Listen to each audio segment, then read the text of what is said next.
Dans le restaurant Perennial de San Francisco, Karen Lebowitz commence à faire du pain au levain avec une torsion. Il est confectionné avec une céréale, la kernza, qui offre une alternative au blé et dont les racines sont plus profondes, ce qui signifie moins de labourage du sol et moins d'émissions de carbone dans l'atmosphère. Le problème avec l'environnementalisme jusqu'à maintenant, c'est que les gens ne trouvent pas ça amusant.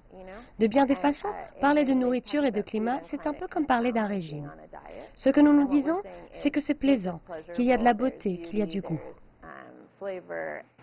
Une des manières qu'a trouvé The Perennial pour rendre la nourriture environnementaliste plus appétissante, c'est de s'associer avec la designer culinaire née en Chine, Yun Wen Tu. Tutu, comme on la surnomme, me montre son In the Balance Project, qui démontre qu'il faut beaucoup d'aliments, des oranges, des tomates, des brocolis, du saumon, des œufs et un saumon en plus, pour dépasser la quantité de dioxyde de carbone émise par le fromage. La manière avec laquelle beaucoup d'entreprises produisent de la nourriture est en fait basée sur les besoins des consommateurs. Donc si nous aidons les gens à apprendre comment choisir une nourriture de meilleure qualité, une manière de manger plus durable, alors nous prendrons une décision différente pour ces entreprises. Tutu est même capable d'utiliser les vieux menus de The Perennial. Combiner la pulpe avec des restes alimentaires.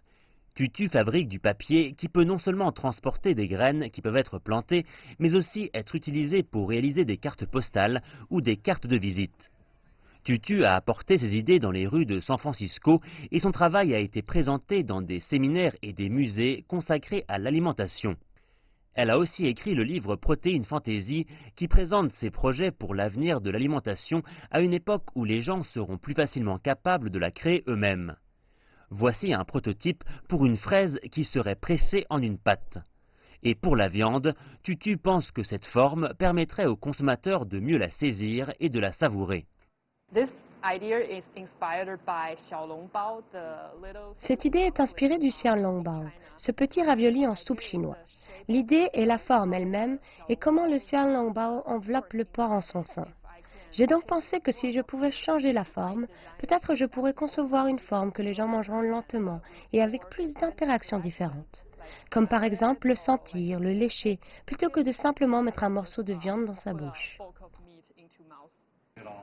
Alors que l'avenir de la production alimentaire se transforme et s'accélère, Tutu dit qu'il est important de ne pas seulement penser à l'aspect pratique, mais aussi de voir comment les gens interagiront avec la nourriture pour à la fois leur santé et leur bien-être.